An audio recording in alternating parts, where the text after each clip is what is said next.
This question is from the chapter differentiability, and the question says that let k be the set of all the real values of x where the function fx is equal to sine of mod x minus mod of x plus 2 times x minus pi into cos of mod x is not differentiable। कहाँ कहाँ पे ये function differentiable नहीं है, उन सारे x को उठा के एक सेट में डाल दिया, तो उस सेट में क्या क्या आएगा, then set k is equal to what. तो बेसिकली क्वेश्चन में ये बोला गया है कि कितने पॉइंट्स पे हमारा जो फंक्शन गिवन है वो डिफरेंशिएबल नहीं है। अभी डिफरेंशिएबल नहीं है या डिफरेंशिएबल है, उसको चेक करने के लिए हमें फंडा पता होना चाहिए कि डिफरेंशिएबिलिटी चेक कैसे करते हैं किसी भी फंक्शन का। एक सबसे बेसिक चीज जो होता है डिफरेंशिएबिलिटी चेक करने का वो होता है लिमिट के through, that is first principle. First principle से हम लोग क्या चेक करते हैं, suppose y is equal to f x का x is equal to a पे हमें डिफरेंशिएबिलिटी चेक करना है, तो हम लोग क्या बोलते हैं L H D and R H D calculate करो। अगर L H D is equal to R H D आ गया, एल एच डी और आर एच डी क्या होता है, left hand derivative and right hand derivative. तो बेसिकली हम लोग क्या बोलते हैं कि अगर ये वाला लिमिट एग्जिस्ट कर गया, limit x is tending towards a f x minus f of a divided x minus a exist, अगर ये वाला लिमिट एग्जिस्ट कर गया then we can say that function हमारा डिफरेंशिएबल है। अब लिमिट एग्जिस्ट करने का मतलब क्या होता है, कोई भी लिमिट एग्जिस्ट तभी करता है जब उसका right hand limit and left hand limit दोनों इक्वल आ जाए and definite and finite value आए। दिस मीन्स हम लोग यहाँ पे राइट हैंड लिमिट और लेफ्ट हैंड लिमिट को यहाँ पे L H D and R H D बोलते हैं। That is R H D अगर limit x is tending towards a plus a के आगे से आर एच डी आ गया, f x minus f of a divided by x minus a exist कर जाए। Similarly L H D which is equal to limit x is tending towards a minus f x minus f of a divided by x minus a exist कर जाए। अब बहुत जगह पे book पे तुम देखोगे ये इस फॉर्म में भी लिखा हुआ है, limit H is tending towards zero plus F of A plus H minus f of a divided bye F of H, और यहाँ पे आ जाएगा limit H is tending towards zero minus f of A plus H minus f of a divided by H. अगर L H D और R H D exist कर गया and दोनों equal आ गया, are H D is equal to L H D आ गया at x is equal to a, तो हम लोग बोलेंगे कि हमारा फंक्शन क्या हो जाएगा, डिफरेंशिएबल हो जाएगा। ठीक है, ये डेफिनिट। तो अगर L H D R H D exist कर गया तो हमारा फंक्शन डिफरेंशिएबल है। ये तो सबसे बेसिक कॉन्सेप्ट है, कोई भी फंक्शन गिवन होगा डिफरेंशिएबिलिटी चेक करना है तो हम लोग ये वाला कॉन्सेप्ट लगा सकते हैं। दूसरा मेथड ये भी सिखाया गया है क्या, कि अगर मुझे ये पता हो कि फंक्शन ऑलरेडी कंटिन्यूअस है, मतलब सपोज मेरे पास एक ऐसा फंक्शन गिवन है एफ एक्स जो कि ऑलरेडी मुझे दिख रहा है कि ये कंटिन्यूअस है, जिस पॉइंट पे चेक करना है, तो मैं क्या करूँगा, उस फंक्शन को डायरेक्टली डिफ्रेंशिएट कर दो, डायरेक्टली एफ डैश एक्स निकाल लो और एफ डैश एक्स को ए प्लस पे निकाल लो, एफ डैश एक्स को ए माइनस पे निकाल लो, that is L H D and R H D. और अगर देखो ये दोनों वैल्यू सेम आ गया, दिस मीन्स फंक्शन क्या है, डिफरेंशिएबल है। तो ये वाला मेथड काफ़ी इजी होगा when function is already continuous at x is equal to A.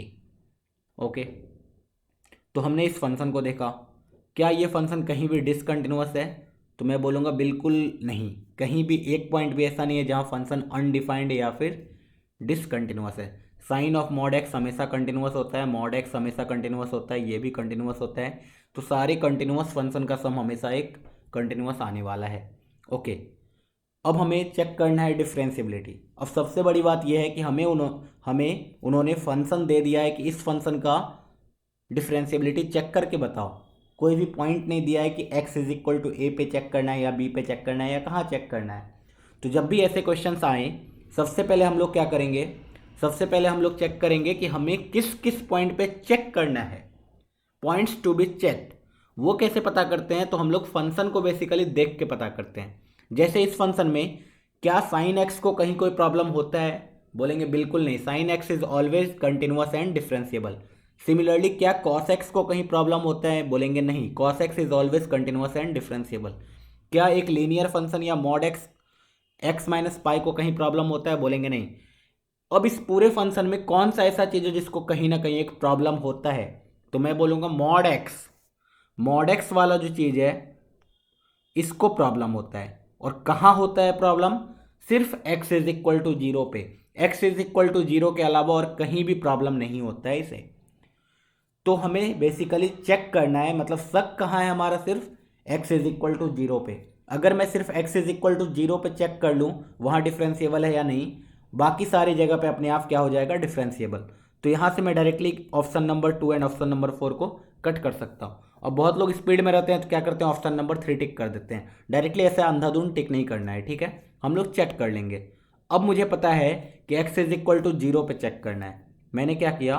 Points to be checked में देखा तो मुझे पता चला सिर्फ x is equal to zero पे चेक करो। तो सोचो x is equal to zero पे मॉड का वैल्यू, अब मुझे पता है कि mod x when x greater than zero होता है तो मॉड x पॉजिटिव के साथ खुलता है। तो उस टाइम पे फंक्शन मुझे कैसा दिखेगा? Sine mod x is same as x minus x plus 2 times x minus pi into cos x. ये हमारा फंक्शन हो जाएगा ओवरऑल। अच्छा, इस फंक्शन को देखो ध्यान से, x ग्रेटर देन जीरो में ये फंक्शन हमेशा कंटिन्यूअस है? बोलेंगे एग्जैक्टली। अगर ये फंक्शन कंटिन्यूअस है तो क्या हम लोग डायरेक्टली डिफरेंशिएट कर सकते हैं? बोलेंगे हाँ, हमें फर्स्ट रूल लगाने का जरूरत नहीं है, फंक्शन भी बहुत सिंपल सा दिया हुआ है तो डिफरेंशिएशन करना बहुत ईजी। साइन एक्स का डिफरेंशिएशन क्या होता है?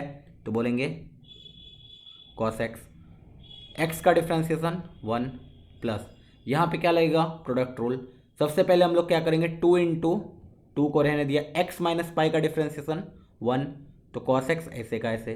सिमिलरली 2 टाइम्स x माइनस पाई को रहने दिया, कॉस एक्स का डिफरेंशिएशन कितना? माइनस साइन एक्स, तो माइनस साइन एक्स को यहाँ पे एक माइनस लगा दिया।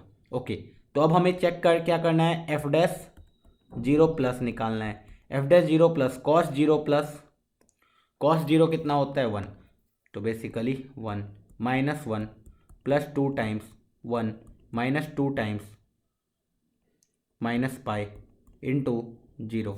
तो ये फाइनली कितना आ गया? 1 minus 1 zero, 2 into 1 is 2 and ये भी जीरो, तो 2 आ गया F dash zero plus. Now x less than zero के लिए देखते हैं। एक्स लेस देन जीरो के लिए हमारा जो फंक्शन आएगा वो क्या आएगा? तो एक्स जब नेगेटिव होगा तो मॉड एक्स माइनस एक्स के साथ खुलेगा, तो यहाँ पे आने वाला है minus sine x minus minus plus x plus 2 times x minus pi. Cos x को क्या लिख सकते हैं? Cos minus x, and cos minus theta is same as cos theta. क्या बोला मैंने अभी? जब एक्स के जगह माइनस एक्स आएगा तो यहाँ क्या आएगा? Cos of